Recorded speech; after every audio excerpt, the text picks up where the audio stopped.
Watch what's approaching, the supreme moment. Reality striking closer than it seems, don't it? Go ahead, it's for the taking if you want it. If not, the dream dies and you'll be forever haunted. Then confront it. What's good? So I asked you guys on my last video that I did have footage for the Vegeta's family / rivals category team and beating the Goku's family stage of the new Stage 3 of Infinite Dragon Ball history. It seems like a lot of you guys wanted to see it, so I went ahead and provided commentary for it. Basically, the good thing about this setup is you can pretty much fulfill 2 mission requirements at the same time. So one is basically for the Vegeta's family category and the other being rivals category. As long as you bring in at least 3 units that fall into both categories, you're pretty much good to go, and you can fulfill both mission requirements at the same time. So with this setup, the following have the rivals category requirement, or fulfills that requirement: the LR Super Saiyan 4 Vegeta, the exchange unit Trunks and Vegeta, as well as the Super Saiyan Blue Evolution Vegeta. Those are the 3 units that fall into not only just Vegeta's family, but also the rivals category. So a lot of you guys asked about it. Some of you guys seem to have struggled a little bit with Goku's family or Vegeta's family setup going into the Infinite Dragon Ball history event stages. So I figured it might possibly be beneficial to kind of go through it.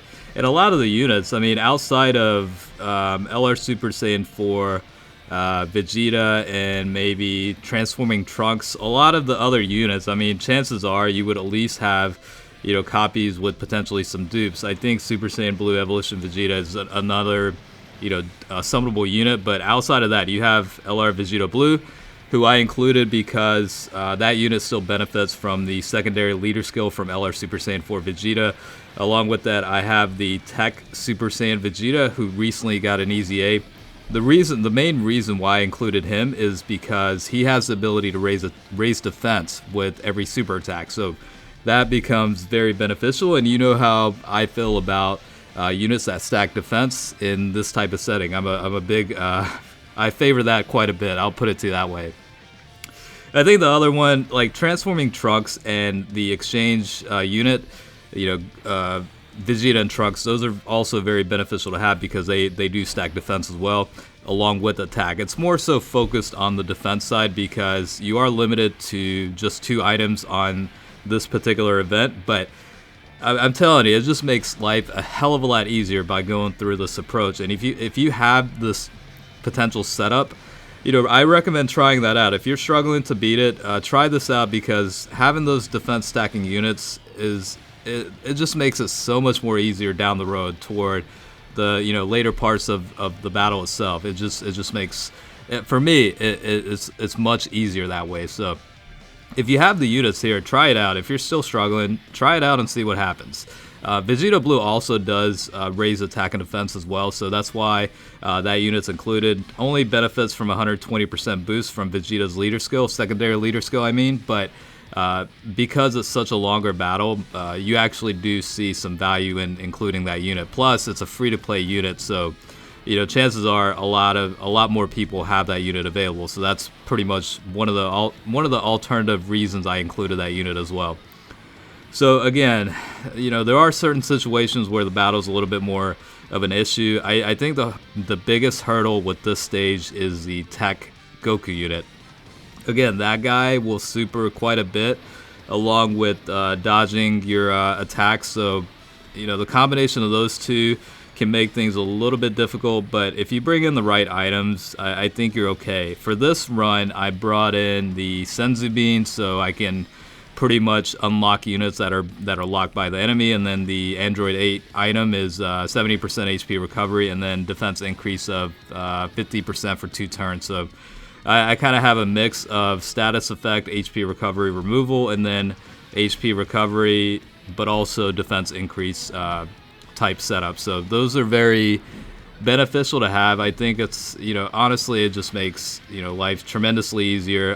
In this case, I did want to maintain a certain rotational setup, so that's why I brought in the Senzu Bean, because I really needed a certain structure to go about it. So with that being said, I think on one of the rotations I had the EZA TEQ Super Saiyan Vegeta linked up with the Vegito Blue, and then the other one was Transforming Trunks with the exchange unit Vegeta and Trunks. So that's pretty much, you know, the two sets of rotations, and then everybody else is pretty much a floater. I actually used LR Super Saiyan 4 Vegeta, both of them as floater units. Even though they're relatively hard hitters, I really did prioritize defense early on just to get that benefit from that later on in the battle. So for me, it was a lot more beneficial to just make sure all the guys are stacking that defense as quickly as possible, and then, you know, just use the other guys as floaters. And the LR Super Saiyan 4 Vegeta units, they do have that active skill, so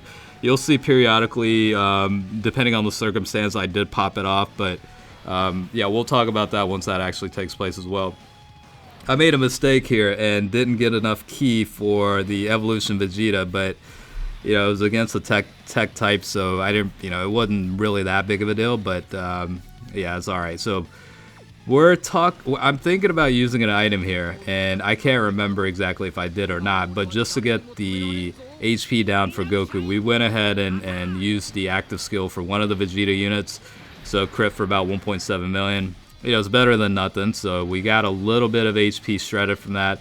We'll go ahead and use the Android 8 item. We need that defensive increase of 50% for 2 turns, along with that 70% HP recovery, because this is still early on to where I don't think Trunks could necessarily tank this at this point. Like a super attack from Goku probably would have KO'd the team. So it's a little bit too... It's preliminary at this point, so I didn't want to risk it. That's why I went ahead and used the items, and I figured it'd be fine, because later on, because of the defensive stacking you're continuously doing, you really don't need that many items later on in the battle. It pays off toward the end, basically. So that's why I'm saying it's a little bit tough at the beginning, because you are facing enemies that are tough throughout, and you are going to take some damage out of it, but if you ride it out, you know, you're going to see the benefit from that. So that's probably my biggest advice with this team is don't panic and use items if you don't necessarily need to. Sometimes you do have to, you know, take a gamble and risk. And chances are you might get KO'd one time, but it's okay, because, you know, you could reset and then restart, you know what I mean? So it's all about trial and error. Sometimes certain runs go better than others, but, you know, I think this is a stable enough team to where they're okay. So that's probably my take on that. So we've got the Dokkan mode gauge filling up, and I really don't want to use it up right now. I don't know if I end up doing so, but, you know, with the HP levels of Goku quickly depleting, it might be a little bit wasteful, considering the HP levels are pretty much close to 100% as well. So it's almost like how much damage can we apply here on this rotation, then going into the next one, can we just collect enough ki for everyone to get that 12 ki super, but not necessarily get the super attack? So these are things that you want to think about going into like the next rotation, you know what I mean? So I mean, at this point, it's pretty much like 2 HP bars left, and then I was really hoping Vegeta would counter that, but unfortunately he didn't. Alright, so now we've got, you know, all these guys, and we can actually get one of each type of orb, and maybe that'll curb the Dokkan mode attack, and we'll have to see. So so this is where things really worked out. We saved the Dokkan mode attack for the next battle, you know, resets, so it's definitely worthwhile to do that. We can take the damage here, it doesn't really matter. Honestly, we have full HP gauge, so not really too concerned. Even Evolution Vegeta should, I don't think it'll be an instantaneous KO or anything like that. Alright, so we got the most difficult part out of the way. The Gohan stage here is a physical type, so I'm really not worried whatsoever, because a lot of the units are strength type units, so pretty much the ball is in our court in this case. And here's the deal. I really wanted LR Super Saiyan 4 Vegeta to get this Dokkan mode attack, but I also didn't want to break this rotation between Vegito Blue and Super Saiyan Vegeta, because I want them to continue stacking that defense. That's really my main goal here, is to make sure they stack as much defense as possible early on in the battle. So in this case, I compromised extra damage from Super Saiyan 4 Vegeta to basically prioritize the rotation for the defense stacking units to continue their setup. So that's pretty much the takeaway. I'm sure you guys are wondering, why the hell didn't I give it to the LR Vegeta? You know what I mean? But there's definitely reasonings behind certain decisions made. I'm not gonna say that I don't make mistakes. I certainly do, but in this case, I definitely did have a very logical reason as to why things are being done a certain way. Okay, so yeah, this is a stage or battle that I'm really not worried about whatsoever. I can't remember if the next one was the Goten unit or not. That is another one where you do have to be a little bit careful because it is against an agility type, but we'll find out when we get there. The exchange units are also very good. I mean, they're free-to-play units. They stack attack and defense. They link up well. I don't really use the exchange active skill. I kind of keep it the way it is. Most of the time when I'm running this unit, or even any of the units, I tend to just benefit from their stacking ability for attack and defense. And that's pretty much all that is. I rarely actually enable the active skill. Maybe I should, I don't know. Maybe toward the end of the battle I should, but at that point I'm just, too invested in it. I guess I'm a little bit stubborn about it.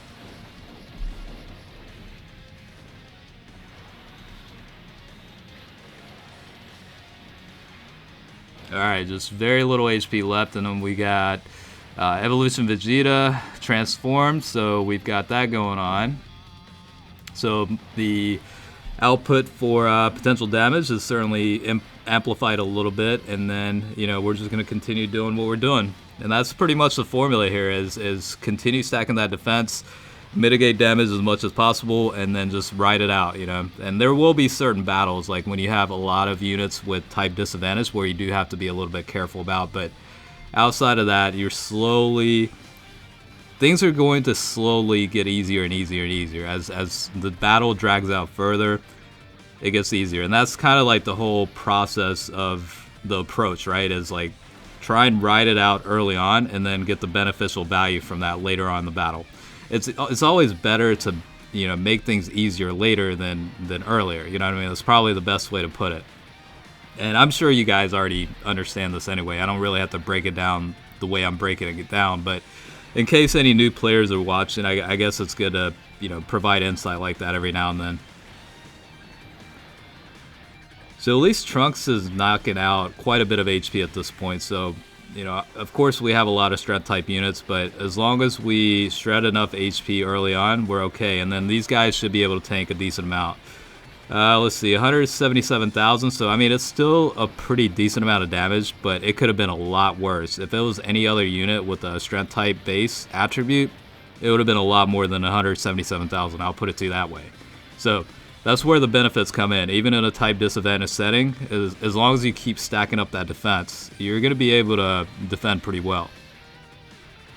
I guess I'm really, at the end of the day, I'm really a cautious type of guy, right? I like to take low risks. So a good example of that is, even though I know this is a type disadvantage, I was like, let's go ahead and get this active skill from Vegeta and pray for a critical, which didn't happen, but it took off 500,000 in damage. So shredding Goten's HP and trying to basically KO Goten before the attacks against Vegeta come in was basically the goal here. And luckily in this case, Vegeta ended up getting an additional super, so that definitely does help, because he did have type advantage, and we have Vegito Blue here. So as long as we get a critical hit, it should pretty much be done right here.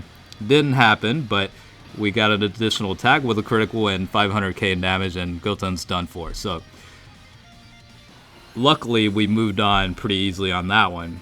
Again, we have the Transforming Trunks and exchange units, and they're pretty much a tank at this point. So I really don't worry whatsoever. It doesn't even matter what types of super attacks come in. It's not even worrisome at this point, because we're already at that comfort level to where we know we can defend well. So it makes it gives you a little bit of a peace of mind, right? And you don't really have to worry about items unless you want to be extra cautious about it, which I think I ended up using one more item on this run, but I used it as basically a precaution. you know, I didn't necessarily need to use it, but just to add an extra layer of security, I went ahead and used it. So it's always nice to have that sense of comfort and knowing you can use items later on and essentially using items for the hell of it, not necessarily when it's needed. So it's probably the good take on that. We did take a decent amount of hit with the Evolution Vegeta, but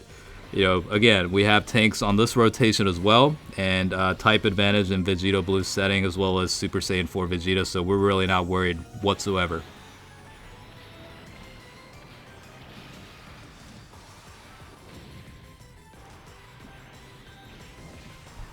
So even though Vegito Blue starts off with only 120% benefit, it quickly is made up. That's probably a good way to explain it. So the benefit of including that unit offsets the initial lag in overall stats boost that the unit gets. Okay, so this should be the last one, right? Yeah, so Goku Jr. is the last battle, and I'm counting, what is that, 2, 4, 6, 8, 9 HP bars, I think? Maybe 10, I don't know. The screen's a little bit small when I'm looking at it right now, but it doesn't really matter. He has a decent enough amount of HP levels, but we're okay pretty much. We'll go ahead and use that item. This is what I was talking about. So I still had close, probably a little bit over 50% HP, but you know, I was like, let's just go ahead and use the item just in case. We get the benefit of the defense increase for at least 2 turns anyway, so in case there is a drop in HP levels for my team, we don't really have to worry about it.